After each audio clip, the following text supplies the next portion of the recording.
ఉత్తరాంధ్ర ప్రజలు పోరాడి సాధించుకున్న దక్షిణ కోస్తా రైల్వే జోన్ కార్యకలాపాలు ప్రారంభమయ్యాయి. విశాఖ కేంద్రంగా పనిచేసే ఈ జోన్ పరిధిలో విజయవాడ, గుంటూరు, గుంతకల్ డివిజన్లతో పాటు వాల్తేరు డివిజన్ను విభజించి కొత్తగా ఏర్పాటు చేసిన విశాఖపట్నం డివిజన్ కూడా ఉంటుంది. విశాఖపట్నం సిరిపురంలోని ది డెక్ భవనంలో జోనల్ తాత్కాలికంగా కార్యాలయాన్ని ఏర్పాటు చేశారు. విశాఖ కేంద్రంలో పనిచేసే దక్షిణ కోస్తా రైల్వే జోన్లో 3501 కిలోమీటర్ల పొడవైన ట్రాక్ ఉంది. 4 డివిజన్ల పరిధిలో మొత్తం 385 రైల్వే స్టేషన్లు ఉండగా మొత్తం 17,000 మంది వరకు ఉద్యోగాలు పనిచేస్తున్నారు. ఇక కొత్తగా ఏర్పాటైన జోనల్ కార్యాలయంలో 1200 మంది పనిచేస్తున్నారు.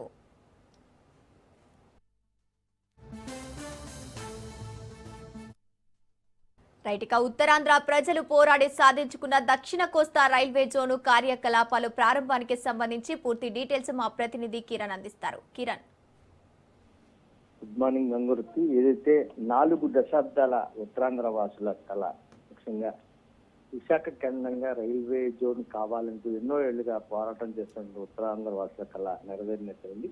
నేటి నుంచి అంటే జూన్ 1 నుంచి సౌత్ కోస్ట్ రైల్వే జోన్ అధికారిక కార్యకలాపాలు నిర్వహించుకోవచ్చంటూ గత నెల కేంద్ర ప్రభుత్వం గెజిట్ నోటిఫికేషన్ కూడా రిలీజ్ చేయడం, మరోవైపు 2019 ఎన్నికల ముందు ఇచ్చినటువంటి హామీ, ఇటు కూటమి సర్కార్ ఇచ్చినటువంటి హామీ ఏదైతే ఉందో విశాఖ కేంద్రంగా రైల్వే జోన్ ఏర్పాటు చేస్తామని చెప్పినటువంటి హామీ కూడా నెరవేరింది.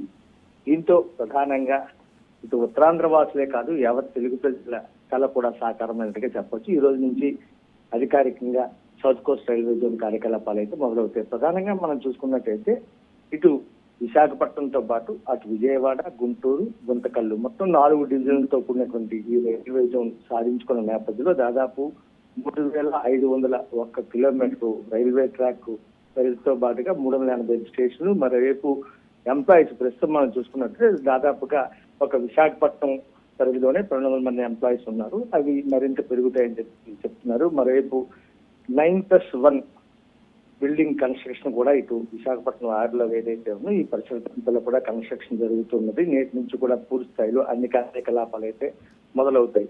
అయితే ఉత్తరాంధ్ర వాసులకి చిన్న అడ్డంకి ఏదైతే ఉందో కేకే లైన్ లేకపోవడంతో కిరణ్డోలు కొత్తవలకు సంబంధించినటువంటి లైన్ ఏదైతే ఉందో ఆ లైన్ రాయగఢ్ డివిజన్ లోకి వెళ్ళిపోవడంతో ఆర్థికంగా కొంత ఇబ్బంది అవుతుందనేటువంటి ఆందోళన అయితే వ్యక్తమవుతుంది.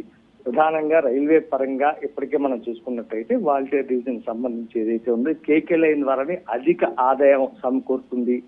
కార్గో కావచ్చు, ఇతరత్ర రవాణా కావచ్చు, వీటన్నిటికి సంబంధించి ప్రధానంగా మనం చూసుకున్నట్టయితే ఈ రవాణా లేకపోవడం, కేకే లైన్ మనకి లేకపోవడంతో కొంత ఇబ్బంది ఎదురవుతుందని చెప్పి అందరూ కూడా చెప్తున్న పరిస్థితుంది. భారతదేశంలోనే అత్యంత కార్గో రవాణా అధిక ఆదాయాన్ని సంపాదించినటువంటి మనం చూసుకున్నట్టయితే 2025-26 ఇయర్కి సంబంధించి ఆర్థిక సంవత్సరానికి సంబంధించి 5వ స్థానంలోనే ఉంది. అంటే పర్టికులర్ గా ఉత్తరాంధ్రకు సంబంధించి కేకే లైన్ ఎంత ప్రాధాన్యమో మనకు తెలుస్తుంది. ఈ నేపథ్యంలో కేకే లైన్ రాయగఢ్ డివిజన్ లో మెర్చి కావడంతో కొంత అయితే మాత్రం ప్రజలు, అదేవిధంగా రైల్వే ఉద్యోగులు, మేధావులు కొంత అసహనాన్ని అయితే వ్యక్తం చేస్తున్న పరిస్థితి కనిపిస్తుంది. ఏదేమైనప్పుడు కూడాను రైల్వే పరంగా south Coast railway zone announce చేసిన నేపథ్యంలో భారీ ఎత్తున ఉద్యోగాలు వస్తాయి. మరోవైపు తెలుగు వారందరికీ ప్రాధాన్యత దక్కుతుంది. కొత్త రైళ్లు వస్తాయి, కొత్త రైల్వే ట్రాక్లు ఏర్పాటు అవుతాయి. బుల్లెట్ ట్రైన్స్ కావచ్చు, లేదంటే వందే భారత్ లాంటి అదనపు రైళ్లు కూడా వస్తాయి. ప్రజల సమస్యలన్నీ తీరితే మాత్రం ఎంతో ఆశాభావంతో అయితే ఉన్నట్టుగా కనిపిస్తుంది. Thank you Kiran.